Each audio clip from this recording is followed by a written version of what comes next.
Tony Lacroix is here. Tony's a friend of mine from Cornwall. We met over at the Cornwall golf tournament last year. Hey, this past year. Welcome to the show. Thank you. Tony, well, you started food blogging, right? Yes. Right, and then you came up with some ideas for lovelovefood.com. Yes. Tell me the story behind your business. What happened is approximately 2 years ago, I started a food blogging website, lovelovefood.com. Yeah. And then that was in June, and then we always have a garden at the house. Yeah. So in end of July, beginning of August, there was a lot of tomatoes in the garden. So I said, oh, what am I going to do with all this? Yeah. And my partner says, why don't you make salsa? I'm like, okay, but we're going to be eating salsa for like a week. Right. Yeah, because I make a lot of salsa. He says, well, why don't you can it? And I'm like, oh yeah, Mom used to can stuff, like pickles and onions and stuff like that. Yeah. So researched it and gave her a call and said, oh, how do you do this? She said, okay. So I made salsa, canned it, brought it to the farmer's market. Right. And let people taste it. People loved it. Sold it all. Then the next week, made more brought salsa. it more. But then after 3 weeks, no more tomatoes. Right. So then I said to myself, oh, what am I going to do? This is fun.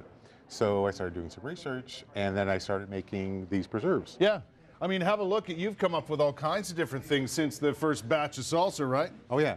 What do we got here? Rubies and Diamonds hot pepper jelly. Oh, that looks good. I'm blue for you. I love those names. It's not currant. That's a figget jelly. 24 carats chutney, all these things that you've come up with, right? Yep. And you basically kind of invented these recipes along the way?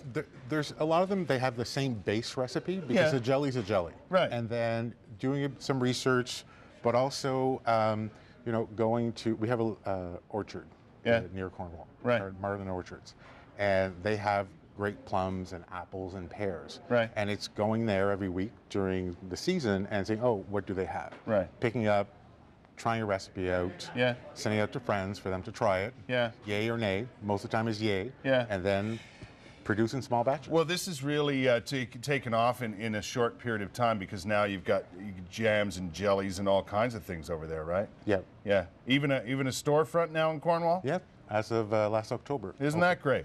First store. Yeah, I like them. I like them a lot. We had a taste down at the golf tournament there last year, and I tell you what, they're fantastic. Just look at all those things. The jams are fantastic. We're going to make a couple of recipes while you're here today. Yep. Right, and these are real quick ones. Oh yeah, I call these 60-second appetizers. Okay, this is good to know. People show up at your door, and you're like, oh, what am I going to feed them? Right. So, cream cheese. Cream cheese. Here's the first. Okay.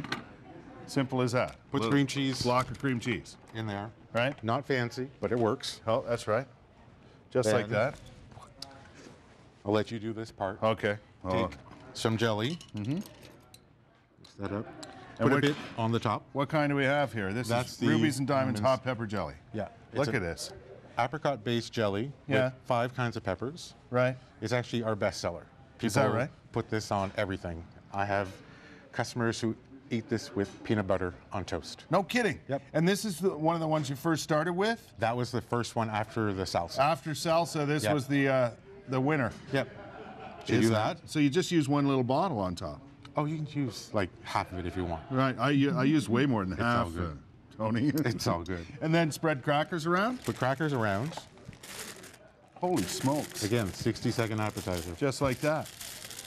And if someone drops by for a visit, you've got something to feed them. There you go. Okay.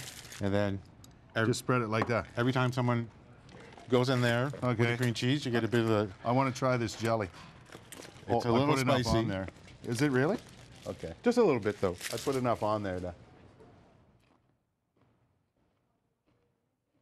Oh, that's delicious. That's absolutely great.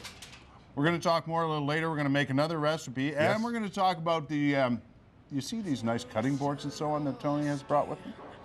Well, you can get those too along with the products he produces at Love Love Food. We'll see you in a few minutes.